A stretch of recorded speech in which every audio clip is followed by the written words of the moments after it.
Hi guys, Pastor P here. Happy Thursday. Hope that you're doing well and enjoying your day and getting through your day. Know that we're praying you through each and every day during this Lenten season.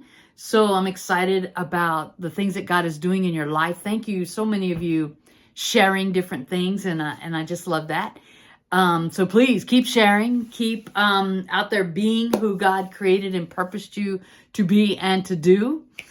Just going to dive in right now, and I'm going to begin by sharing a quote, something very powerful that Maya Angelou said, and a lot of folks use it in different instances, and so we're going to apply it to the study that we've been doing. It says, do the best you can. Do the best you can until you know better.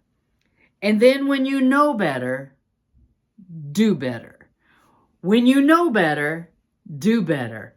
You see, that's a powerful quote, because when we know better, if we did do better, life would look very different for a lot of folks. Okay, but the struggle is that knowing does not always lead to doing. Knowing does not always lead to doing, because just as we were talking about last night, we get that ego shield.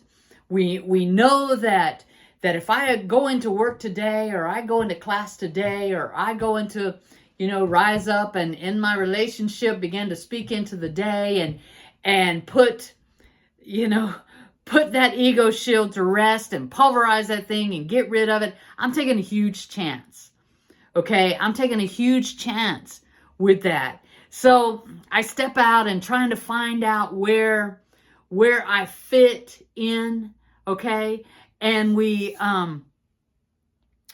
but a lot of times we bring our judgments and our perceptions and our opinions and our attitudes, and we're constantly trying to maintain that. We want to do better.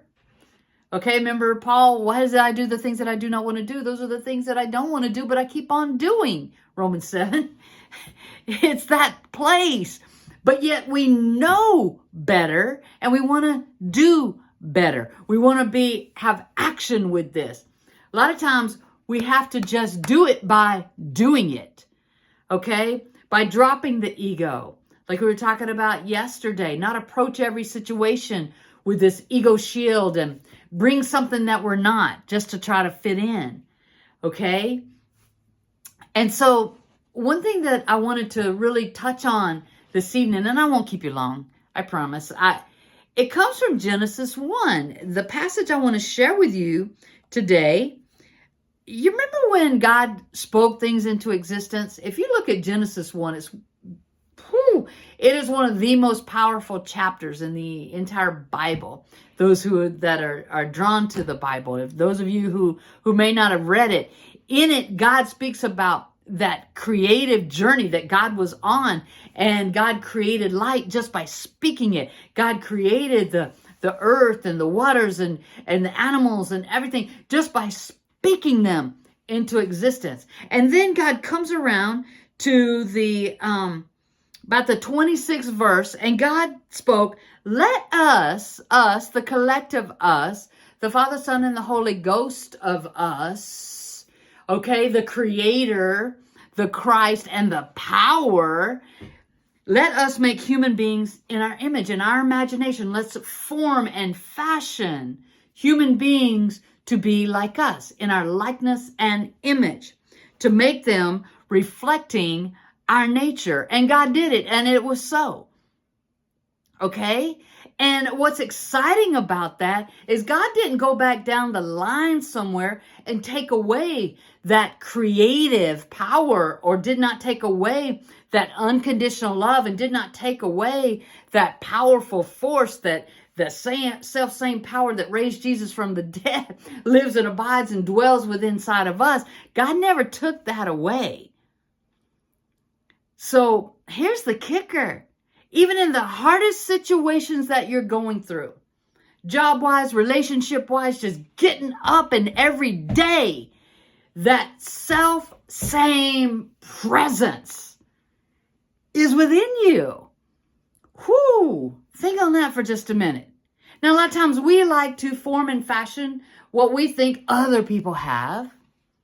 okay, and other people should be doing. We spend a lot of energy and a lot of ego energy doing that. But if we were to just take that off the plate, take that off our agenda, and began to focus on the power, the creative power that rests within us. We have the power to create things any way we choose.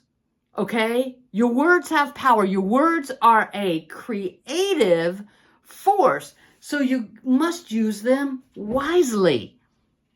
And just like she said, when you know better, do better. Okay? God created me like that. God created me with all that creative force inside of me. Now get this. Don't miss this. God created that in me. It's still there. I came along and created ego. Come on. I came along and created ego. Okay? My ego, my judgments, my perceptions, my attitudes. I do that.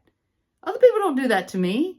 We might blame other people and put all that energy out there towards other people. They didn't do that. I did that. And so there's a place where we are empowered to silence that kind of stuff, okay? And tap into that creative force. And when we began to do that, be prepared. It will knock your socks off. Be prepared. Don't be surprised when every day something amazing begins to happen, okay? I mean, every day of creation, something amazing began to happen. You're no different. You're no different. Allow that creative energy of the living God to work through you. When you know better, do better. When you know better that you don't have to spend all this time and energy supporting an ego, holding up all these judgments and stuff, we can see through it anyhow. You think you're hiding behind that ego shield? We see you anyhow. And we see the real you. We see you. Okay? Nothing about you is a surprise to God. Nothing about you. It might be a surprise to you, but it's not a surprise to God. Run with it. Lean into it. Lean into God's timing with this. Know today that you are loved completely, fearfully and wonderfully and amazingly. Put a lid on that ego stuff right now. Just give it a break. Put it away. And began to use your creative force. Began to use that unconditional love. Began to use that power that reaches into dead dreams and dead purpose and all that place and bring life to your dreams and your purpose. And watch your life change exponentially, quickly. I love you. Have a wonderful evening. I'll see you tomorrow. When you know better, do better. Just do it. I love you. Bye.